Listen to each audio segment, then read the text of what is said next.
ধর্ষকের কোনো ধর্ম নাই। সে হিন্দু, মুসলিম, নাকি বৌদ্ধ, খ্রিস্টান, না আলেম জালেম, এগুলো ধর্ম দেখার সময় নাই। আল্লাহ পাক বলেছেন তার রাসূলের মাধ্যমে ধর্ষণ হলেই প্রকাশ্যে মৃত্যুদণ্ড দিয়ে দিবে, যেই হোক, সে যেই হোক, সে যেই হোক না, ওর কোনো ধর্ম নাই। সে একজন আলেম দাড়িওয়ালা মানুষও যদি হয়, তাকেও এই কাজ করতে হবে। তো চোরের কোনো ধর্ম আছে? ডাকাতের কোনো ধর্ম আছে?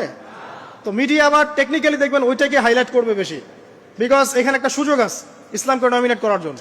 তবে এখানে একটা বিষয় ক্লিয়ার করতে হবে যে পাপ পাপী যেই করুক তাকেই শাস্তির আওতায় আনতে হবে। আল্লাহ পাক তৌফিক এনায়েত করুন বোঝার। এখন এমন একটা সময় চলছে, বাচ্চারাও এগুলো থেকে নিরাপদ না। 5 বছরের মেয়ে, 7 বছরের মেয়ে, কয়দিন আগে দেখলাম যে 2 বছরের মেয়ে, নাউজুবিল্লাহ, তার সাথেও নাকি এরকম ঘটনা ঘটেছে, এবং উত্তরবঙ্গেরই ঘটনা এগুলা। আর এগুলো শহরের চেয়ে এখন গ্রামে বেশি হচ্ছে। কারণ কি জানেন, গ্রামে তো আগে মানুষ এই উন্মুক্ত পোশাক আশাক দেখতো না খুব বেশি। এখন যখন চলে আসছে হাতে, বাসায় সব এগুলো দেখছে, তখন গ্রামে দেখবেন ধর্ষণ বাড়ছে না? এটা নিয়ে আমি আলাদা লেকচার দিয়েছি যে কতগুলো ধর্ষণ হয়েছে এই পর্যন্ত। এই বছরই লাস্ট এই বছরই দেখবেন রিপোর্টেড 1337টা রেপের ঘটনা ঘটেছে এই বাংলাদেশে। অ্যালার্মিং বিষয়। আর আমেরিকাতে প্রতি 6 জনে একজন রেপ হয়। রেপের রাজধানী হচ্ছে সাউথ আফ্রিকা, ওখানে প্রতি 3 জনে একজন রেপ হয়। তো এগুলা কিভাবে হচ্ছে? Only because of pornography. এটা যদি এখনো বন্ধ করতে না পারা যায়, আগামী ভবিষ্যৎ খুব খারাপ হবে। যেখানে সেখানে মানুষ জেনা করবে, যাকে তাকে রেপ করবে, দেখে নিয়েন। বিকজ এটা ভিতর থেকে মানুষকে পশু বানিয়ে দিচ্ছে।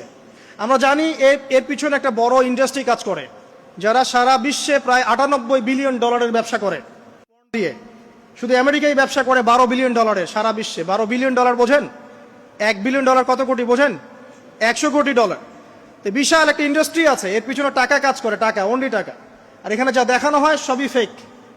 এগুলো কোনোটাই সত্য না, এটা শুধু একটা অভিনয়, আর কিচ্ছু না।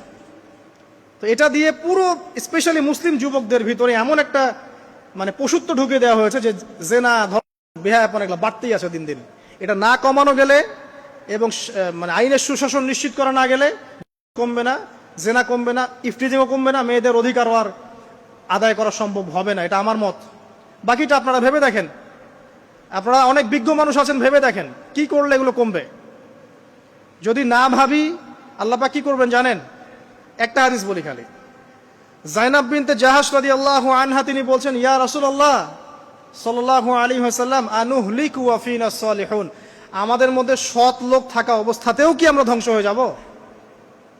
আমাদের মধ্যে সৎ যে অনেক ব্যক্তি আছে, তারা থাকলেও কি আমরা ধ্বংস হয়ে যাব? নবীজি বলছেন, নাম, হ্যাঁ তোমরা ধ্বংস হবে। ইযা কাসরাতিল খাবাস, যখন নোংরামি, অশ্লীলতা, বেহায়াপনা বাড়তে থাকবে, আলেম জালেম সব ধ্বংস হয়ে যাবে। তা আমরা আমাদের স্বার্থেই কথাগুলো বলবো, কারণ আমরা যদি এগুলোকে প্রতিহত করতে না পারি, তাহলে আমাদের বাড়িতেও এই ফিতনা ঢুকে আসবে না? আসবে। দেখে নিয়েন। আল্লাহ পাক বোঝার তৌফিক এনায়েত করুন। আমিন।